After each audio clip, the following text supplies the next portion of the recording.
என்னடா கருவாயா ஏதோ மணியோட போய்கிட்டு இருக்கிற? என்னது கோயிலுக்கு எதுவும் மணி அடிக்க போறியா? சொல்லவே இல்லை பத்தியா உனக்கு வேலை கிடைச்சிருச்சுன்னு. அன்னைக்கிட்ட கூட மறைச்சு விட்ட பத்தியா. பரவாயில்லடா, உனக்காவது கோயில்ல மணி அடிக்கிறதுக்கு வேலை கிடைச்சிருக்கே. எனக்கு பத்தியா அது கூட கிடைக்க மாட்டேங்குது. தாடியனே, என்ன அம்பளத்துக்கிட்டு இருக்கிறியாக்கோ? நான் வேலை இல்லாம வெட்டியா சுத்திக்கிட்டு இருக்கேன், சொல்லாம சொல்லிக்கிட்டு இருக்கிறியா? இது ஒண்ணு கோயில்ல அடிக்கிற மணி இல்லனே, கோயில்ல ஒருத்தவங்க கொடுத்த மணி. இந்த மணியை மட்டும் வீட்டுல போய் வச்சா கல்யாணம் ஆகாதவங்களுக்குலாம் கல்யாணம் ஆயிடுவோமா, அதுக்கு தான் கொண்டு போய்கிட்டு இருக்கேனே. ஏண்டா எரும மாட்டு பையில, உனக்கு என்னடா இந்த வயசுல கல்யாணம்? இன்னும் வயசு முத்த கூட இல்ல உனக்கு, அதுக்குள்ள உனக்கு கல்யாணம் கேக்குதா? தொலைச்சு கட்டி பிடிவா ராஸ்கல். ஒழுங்கா நீ ஸ்கூலுக்கு போய் படிக்கிற வழியா போடுறா போடா, இல்லைன்னா ஒரு கழகனிக்கு போய் வேலையை பார்க்குற வழியா பார்ப்பானா? கல்யாணம் கேக்குது அவனுக்கு கல்யாணம். இன்னும் பால் குடிக்கிற முகமே மறக்கல இவனுக்கு. தாடியனே, அப்படிலாம் கிடையாது. எனக்கு கல்யாணம் ஆகணும்ல, நான் அதை கொண்டு போய் வைக்கிறேன். ஏனே நீ வேற? என் கருங்குழலி அக்கா இருக்கல்ல, அவளுக்கு கல்யாணம் ஆகணும் சீக்கிரம். அதுக்காகத்தான் அந்த மணியை வாங்கிட்டு வந்தேன். காலையில வாக்கில் போய் கருங்குழலி அக்காட்ட போய் கொடுக்க போறேன் பார்த்துக்க. அவளுக்கு சீக்கிரம் கல்யாணம்னு வேண்டுதல் வச்சுக்கிட்டு இந்த மணியை வச்சுக்க போறேனே. அதுக்காகத்தான் இந்த மணியை எடுத்துட்டு போறேன். இந்த மணியை மட்டும் வீட்டில் வச்சா சீக்கிரமே கல்யாணம் ஆகுறவங்களுக்கு கல்யாணம் ஆயிடுமாமா, அதுக்காகத்தான். கருவாயா எனக்கு அந்த மணியை குடுறா. நீயாச்சும் பரவாயில்லடா. உங்க அக்கா கூட வெறும் 30 வயசு என்னமோது ஆகுது. எனக்கு பத்தியா 42 வயசு தாண்டி போய்கிட்டு இருக்குது. நான் அதை கொண்டு போய் வீட்டுல வச்சேன்னா எனக்கு சீக்கிரம் கல்யாணம் ஆகும்லடா. கோதாவரிக்கு எனக்கு சீக்கிரம் கல்யாணம் ஆகணும்டா. தயவு செத்து அந்த மணியை குடுப்பா என் தங்கம்ல கொண்டாயா. தாடியனே, நீ என்ன கெஞ்சி கெஞ்சி கேட்டா கூட இந்த மணியை நான் தரவே மாட்டேன் பார்த்துக்க. இது ஏன் கருங்குழலியக்காக கொண்டு வந்தேன், அவளுக்கு சீக்கிரம் கல்யாணம் ஆகணும்னு. அப்புறம் ஒன்னே மாதிரி அவளுக்கு 40 வயசு ஆயிடக்கூடாதுல. நான் போயிட்டு வரேன். ஒரு பாவி எவ்வளவு தூரம் கேட்டு கொடுக்க மாட்டேங்கிறானே. இவகிட்ட எப்படி இந்த மணியை வாக்குறது தெரியல. எப்படி இவன் நைட்டு தூங்குவியா? இவன் தாப்பாலாம் லூஸா தானே இருக்கும், வீட்டு தாப்பா.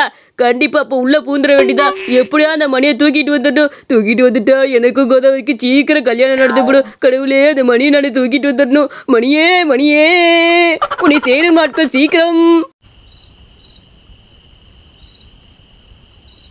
இதுதான் நல்ல நேரம். இந்த நேரம் பார்த்து வீட்டுக்குள்ள போய் தூக்கிட்டு வந்துட வேண்டியது அந்த மணியை. அந்த மணி எப்படியாச்சும் கைப்பற்றியே ஆகணும். இந்த கருவாயம் பையன் நல்லா தூங்குவியான், நல்லா சாப்பிட்டானா. எப்ப தூங்குறியா எப்ப எதிர்க்காதுன்னு அவனுக்கே தெரியாது. போய் எடுத்துப்பிடுவான். அட என்னடா இது, 3 பேர் இப்படி அடுக்கடுக்கா படுத்துக்கிறாங்க. ஐயோ கடைசியா இருக்கு இந்த மணி, எப்படி எடுக்கிறதுன்னு தெரியலையே. இந்த கிழவியும் இந்த குட்டிக்கருவாயின்னு தாண்டி போகணும். பாதிலே எந்திரிச்சிட்டாங்க, விளாசி போடுவாங்க. அடுத்த வீட்டுக்குள்ள வந்து திருட வரியான்னு அசிங்கப்படுத்தி போடுவாங்க. பேசாட்டு மெதுவா அப்படியே போவோம். இல்லை கிறுக்கு பாயில என்னல பண்ணிட்டு இருக்கிற? ஆமல ஆமா, சரி அச்சச்ச, என்னல இது எல்லாம் சிரிப்பா வருதுல, எனக்கு சிரிப்பு கட்டாதுல. அட ஏழை வேலையே. என்னடா இது, குடும்பமே மொத்த பைத்தியமா இருக்கு போல. இந்த கிழவி என்ன இந்த மாதிரி சிரிச்சிட்டு படுத்திருக்கு? கொஞ்ச நேரத்துல ஆடியே போச்சு எனக்கு. ஐயோ, இந்த கிழவி எது எந்திரிச்சு நம்மள பாத்துச்சோ பயந்தே போயிட்டு. கடவுளே போமா. நான் எக்ஸைட் பண்ணணும். ஜிங்கிளி ஜிங்கிளி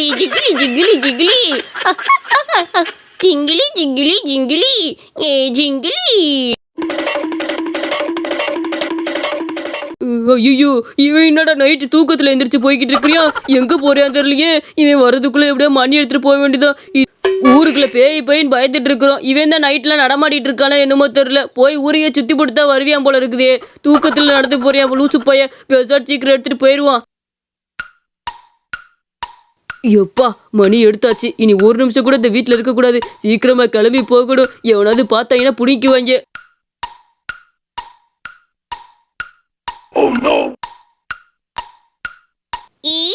நீ எதுக்காக வந்திருக்கேன்னு தெரியும்டா பக்கி. நீ எதுக்காக வந்திருக்கேன்னு தெரியும்.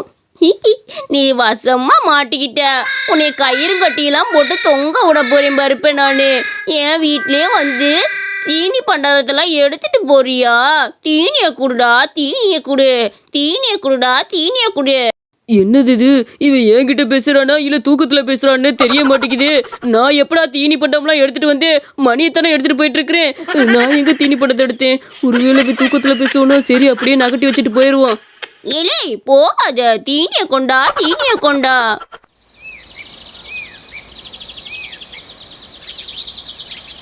எப்பா காலையில எந்திரிக்கிறதுக்குள்ள போதும் ஆயிப்போகுது.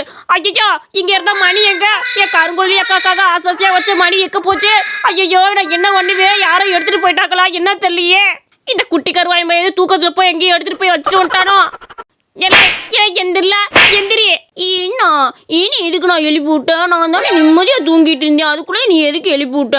எனக்கு குட்டி கருவாயா, இங்க வச்சிருந்த மணியை காணாமல, கருங்குள்ளி அக்கா எடுத்து வச்சே. நீ தூக்கத்துல எதையும் எடுத்துட்டு போனியால? நல்லா கொஞ்சம் யோசிச்சு பாருல. உங்ககிட்ட எந்த பொருளும் வைக்க முடியல, தூக்கத்துல எடுத்துட்டு போய் ஏதாவது வச்சு போடுவேன். அன்னைக்கு ஏதோ பிரியாணி சாப்பிட முடியாம வச்சிருந்தேன், அதை எடுத்துட்டு போய் நைட்டு சுடுகாட்டுல வச்சுட்டு வந்துருக்கிறேன். இதெல்லாம் எனக்கு தெரியாது நினைச்சுக்கிட்டு இருக்கிறியா? ஏழை இப்படி பண்ணி தொலைக்கிற அந்த மணி நான் எங்கேயும் தொலைவுவேன். இதெல்லாம் கிடைக்காத மணி. ஈனா சத்தியமா நான் எந்த பொருளையும் தூக்கத்துல எடுத்துட்டு போலனா. எடுத்துட்டு போனீங்கன்னா கொஞ்சமாச்சும் எனக்கு ஞாபகம் இருக்கும். எனக்கு சுத்தமா எதுவும் ஞாபகம் இல்லை. நீ கவலைப்படாத. யார்கிட்டயாவது நம்ம கிராமத்துலதான் வச்சிருப்பானுங்க. நீ யார்கிட்டயாவது இந்த விஷயத்தையும் சொன்னியான்னு யோசிச்சு பாரு. அவங்கதான் இந்த மணியை எடுத்துட்டு போயிருக்கணும். நல்லா யோசிச்சு பாரு யார்கிட்ட சொன்னேன்னு. ஏலே புரிஞ்சு போச்சுல, அந்த கெடாப்பா இருக்கான்ல தடியேன், அவன் கிட்ட தானே சொல்லிட்டு வந்தேன். வேற யார்கிட்டயுமே இந்த விஷயத்த சொல்லல. எனக்கு என்னமோ அவன் தான் எடுத்துட்டு போயிருப்பான்னு தோணுது. அவனுக்கு தான் கல்யாணமே ஆகல, அந்த ஆசை வேற இருக்குது அவனுக்கு அந்த மணி எடுத்துக்கணும்னு. நைட்டோ வந்து தூக்கிட்டு போயிட்டான் பாத்தியா. நம்மளும் கண்ணே முழிக்காம இருந்திருக்கிறோம். இதா போறேன் இப்பவே. ஐயோ இவனோ பெசாடு கண்டுக்காத மாதிரி போயிட வேண்டியதோ. ஐயோ எனக்கு பயமா இருக்குது. என்ன நில்லுனே, உங்ககிட்ட கொஞ்சம் பேசணும். நானு கோயில்ல போய் எழுதி போடலான் இருக்கிறேன் சாமி முன்னாடி.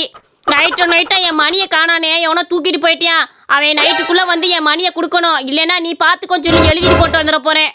அட சண்டால போயிலுங்களா, அந்த மணியை போய் யாரா தூக்கிட்டு போறா? பாவத்தை விடு, எவனா தெரியாம தான் தூக்கிட்டு போயிருக்க போறான். அதெல்லாம் இதுக்கு கோயில்ல போய் எழுதி போட்டுட்டு இருக்கிற? சாதாரண மணி தானே, விட்டு தள்ளு. சாதாரண மணி இல்லைனே, சாதாரண மணி இல்ல, என் அக்காவுக்கு கொடுக்க வச்சிருக்க மணி. நான் இதெல்லாம் சும்மா விட மாட்டேன். ஒரு சாமி இருக்குதாமா, எழுதி போட்டோம்னா உடனே பலன் கொடுக்குமாமா. அந்த சாமிகிட்ட தான் போய் காசை கடிச்சு போட போறேன். அந்த சாமி கண்டிப்பா நிறைவேற்றி வைக்கும். அந்த ஆத்தா பாத்துக்குவா. எல்லாம் நான் போய் எழுதி போட்டு வரப்போறேன். முந்தா நாள் கூட ஒரு கிளவி கிட்ட திருட்டு போயிருச்சு. இந்த சாமி கிட்ட வந்து அந்த கிளவி காசை கடிச்சு போடுச்சு. அடுத்த நாளே இந்த திருடைய மாட்டிக்கிட்டியான். எல்லாத்துக்கு முன்னாடி அடி ஓதப்பட்டு தானே போனியா. அந்த திருடனுக்கும் அதே நிலைமை தான் வரப்போகுது. நான் போய் காசை கடிச்சு போட்டு வரேன். கருவையா, அதெல்லாம் வேணாண்டா. நான் தான் அந்த மணி எடுத்தேன்டா, நான் தான் அந்த மணி எடுத்தேன். மன்னிச்சுக்கப்பா. இந்த உன் மணியை கூட நாங்கள் திருப்பி கொடுத்துட்றேன். போய் காசை கீசை கடிச்சு வச்சுட்டு வந்துடாதடா. நான் வாழணும்னு ஆசைப்படுறேன்டா கருவாயா. எல்லாத்துக்கு முன்னாடி நான் அவமானப்படுத்தி விடாத. இந்த பொழப்பு இருக்கே, இந்த பொழப்பே, நீ எல்லாம் அவனை என்ன பண்றதுன்னு தெரியல. கல்யாணம் ஆகல, என்ன சீக்கிரம் கல்யாணம் பண்ணிக்கிற வழியை பாப்பானா? மத்தவங்க வச்சிருக்க மணி எடுத்துக்கிட்டு இருக்கிறியான். நீ எல்லாம் ஒரு ஆளா போயா? நீ பண்ண தப்புக்கே என்னைய ஒரு ஹோட்டல்ல கூட்டு போய் என்னைய குட்டி கருவாயின்னு நல்லா சாப்பிட வை. இல்லைன்னா ஊர் முழுக்க போய் சொல்லி விடுவேன். தடியன் கல்யாணதாசே இங்க மணி திருடுறதுல இருக்கிறியானு. ஏலே அப்படிலாம் சொல்லாதடா. நான் உனக்கு கேட்கறதெல்லாம் வாங்கி கொடுத்துறேன். வாப்பா வா போவோம். உனக்கு ஏதோ நல்ல ஹோட்டல் தெரியும் சொன்னில, அங்க கூட்டிட்டு போ. அங்க உனக்கு வேணுங்கிறதெல்லாம் வாங்கி தரேன். 3 பேருமே உட்காந்து சாப்பிட்டு வருவோம். என்ன வா? ஏண்டா கருவாப்பையில, இவன் கடைக்கு எது கடை கூட்டு வந்த? நல்ல கடை கூட்டுவானா? இவன் கடை கூட்டு வந்த? இது ஹோட்டல் பேரை பத்தியா? டுபாக்கூர் ஹோட்டலாண்டா. இந்த ஹோட்டலுக்கு எது கூட்டு வந்து? இவன் ஒரு நார பையன், இவன்ட்ட வேற சாப்பாடு வேற வாங்கி சாப்பிடணுமா? பேசட்டுவா, வேற ஹோட்டலுக்கு போவான். தடியனே, ஒரு யூடியூபர் ரிவ்யூ சொன்னார்னே, இந்த ஹோட்டல்ல இந்த பிரியாணி, இட்லி, பரோட்டாலாம் நல்லா இருக்கு சொன்னாரு. நம்ம இங்கேயே வாங்கி சாப்பிடுவோம். ஆமா, இங்க நல்லா தான் இருக்கும். நம்ம இங்கேயே வாங்கி சாப்பிடலாம். இனி எனக்கு ஒரு 2 பரோட்டா சொல்லு. ஆளுக்கு 2 புரோட்டா குடுறா சாப்பிட்றதுக்கு. ஒழுங்கா நல்லா கொடுக்கணும், புரியுதா? சுத்தம் இல்லாம கொடுத்தேன்னா அரைஞ்சு போடுவேன். ஒழுங்கா நல்லதை கொடு. என்ன வாய் ஓவரா பேசிக்கிட்டு இருக்க? என் கடைக்கே வந்து என்னவே மாட்டிக்கிறியா? நான் போடுறதாண்டா திங்கணும். ஆளுகளை பாரு, உட்காந்து தின்னுனா கிளம்பு. விட்டுட்டு வாய் பேசுன. என்னது இது? பரோட்டா இம்புட்டு கெட்டியா இருக்குதே. 4 பரோட்டா சேர்ந்து ஒன்னா வச்ச மாதிரில இருக்குதே. என்ன இது? வெறும் மாவா இருக்குதே. இது பேரு பரோட்டாவா இல்ல மைதா மாவு விட்டு கலக்கி வச்சிருக்கிறியா? ஐயப்பா, இவன் கடை நல்லா இருக்கும் நேரம் ஒரு யூடியூபர் போட்டு வச்சிருக்கிறியா? ஏண்டா நான் அப்பவே சொன்னேன்ல, இவன் ஹோட்டலே நல்லா இருக்காதுன்னு சொன்னேன்ல. பாத்தியா, 4 பரோட்டா சேர்த்து கெட்டியா போட்டு வச்சிருக்கியா. பரோட்டா போட தெரியுமா தெரியாதானே தெரியலடா. உங்களுக்கு பரோட்டா பிடிக்கலன்னு என் கடையில் இட்லி நல்லா இருக்குமே. இட்லியை வேணா வாங்கி சாப்பிட்டு பாருங்க. இட்லி ரொம்ப ருசியா இருக்கும் பாத்துக்க. அப்படியா? அப்ப இட்லி நல்லா இருக்குன்னா இட்லியை கொண்டு வா. ஒருவேளை இட்லி நல்லா இருக்கும் போலனே. பரோட்டா நல்லா இல்லைனாலும் இட்லி நல்லா இருக்குமா என்னமோ. சரி, ஆளுக்கு 2 இட்லியை வச்சு கொண்டு வா. என்னடா கருவாயா இது? உங்க 2 பேத்துக்கு 2 இட்லி கொடுத்துருக்கிறியா, எனக்கு மட்டும் 1 இட்லி கொடுத்துருக்கிறியா? எனக்கு இன்னொன்னு கேட்டு வாங்குடா. நான் மட்டும் 1 திங்கிறதா? என்ன கேட்கறது காது உழுகலையா? தடியனுக்கு மட்டும் 1 இட்லி தான் வச்சிருக்கிறேன். இன்னொரு இட்லியை கொடுனே. அவர் சாப்பிட வேணாமா? 1 இட்லியை மட்டும் வச்சா எப்படி பார்த்தான்? இந்தா பிடிச்சிக்க. ஐயோ, என் மண்டையே உடஞ்சு போச்சு. அடே, இது என்ன இட்லியா இல்ல கல்லாடா? தூக்கி போட்டு என் மண்டையில இருந்துமே புடச்சுக்குச்சு. ஐயப்பா, என்னதுடா இது? இட்லியா இல்ல பாறங்கல்லா? இதை எப்படா மனுஷன் திங்க முடியும்? திங்கிறதுக்குள்ள பல்லுகளெல்லாம் உடஞ்சு போயிரும் போல. இப்பவே கிளம்புனா வருதுக்கா. ஐயோ, எனக்கு இட்லி வேணாம், ஒண்ணு வேணாம். அந்த பிரியாணியை கூட கொண்டு போடு சாமி. அட பாவி, ஒரு இட்லியால மண்டையவே உடைச்சு புட்டியே. அந்த ஆளுக்கு உடச்சே போச்சு. என்னையா அப்படி இட்லியில செஞ்சு வச்சிருக்கிற? கல்ல ஊத்தி இட்லி வச்சிருக்கியோ? எனக்கு என்னமோ அதான் சந்தேகமா இருக்குதே. மாவுல முக்கி கல்ல வச்சு வச்சிருப்பியான் போல, அதான் இட்லின்னு. எப்பாடி அம்மா, பாறாங்கல்ல இருக்குல்ல இட்லி. இது வேணா, எனக்கு பிரியாணியை கொண்டா. அடி டுபாக்கூர் ஹோட்டல்காரா, ஓ மண்டையில விட்டு எரிவாடா. இது எவ்வளவு பாறாங்கல்மா இருக்கு, நீ தினமும் இதுதான் திங்கிறியா? அட விடுங்க, இது நல்லா என்ன. இப்ப பிரியாணி தரேன் உங்களுக்கு, பிரியாணியை சாப்பிட்டு பாருங்க. ரொம்ப ருச்சியா இருக்கும். என்னது இது, சிக்கன் பீஸ் இப்படியா இருக்கும்? என்னடா இது, வாழை இலெல்லாம் இருக்குது. எப்ப என்னது இது? ஐயோ எலி! அடே சாப்பிடுறத நிறுத்துக்கடா, பிரியாணியில எலி கிடக்குது. அட கடவுளே, இவன் என்னத்தை சாஞ்சு வச்சிருக்கா தெரியலையே, பிரியாணியில பூரா எலி கிடக்குது. ஐயோ வாளோட கிடக்குதே, இதை என்ன பண்றது? இந்த பையன் திட்டுக்கிட்டு கிடக்குறானுங்க. ஐயோ எலியா, என்னது இது? என்ன கறி இருக்குன்னு பார்த்தா எலி இருக்குது. ஏயா என்னையா எலி இருக்குது, பிரியாணில எலி போட்டதை செஞ்சு வச்சிருக்கிறியா? உனக்கு மனசாட்சி இல்லையா இப்படி கொடுக்கறதுக்கு? நீ ஹோட்டல் நடத்துறியா இல்ல கார்பரேஷன் தொட்டி நடத்துறியா? அதுல என்ன சந்தேகம்? இதை குப்பை தட்டி தாண்டா தூக்கிட்டு வந்து வச்சிருப்பியா, குப்பையில கிடக்குலாம் எடுத்துட்டு வந்து வச்சிருக்கியான்னு நினைக்கிறேன். இவன் கடையாவ இழுத்து மூடிட்டு போகணும். என்ன வாய் பேசுறீங்க? என் ஹோட்டல் பேருக்கு ஏத்த மாதிரி நான் இருக்க வேணா, அதுக்கு தான் டுபாக்கூர் வேலை பார்த்துக்கிட்டு இருக்கேன். நீங்களும் சாப்பிட்றீங்களா? அதை நம்பி அங்க பார்த்தியா, அங்க ஒருத்தர் நல்லா சாப்பிட்டு இருக்கேன். சாப்பிட்டோம். எலே கேன பையனே, அந்த எலி விழுந்திருக்கு சொல்லிக்கிட்டு இருக்கேன், மீறி எடுத்து தின்னுக்கிட்டு இருக்கிற. பிரியாணி ஆசைக்கு ஒரு அளவு இல்லையாடா உனக்கு? ஐயோ அப்படியா, நான் பிரியாணி ஆசையில தின்னுக்கிட்டே இருந்துட்டே மறந்து போயிட்டேனே. நம்ம ஹோட்டல்ல மூணுமே கலந்து சாப்பிட்டா நல்லா இருக்கு, வேணா சாப்பிட்டு பாக்குறீங்களா?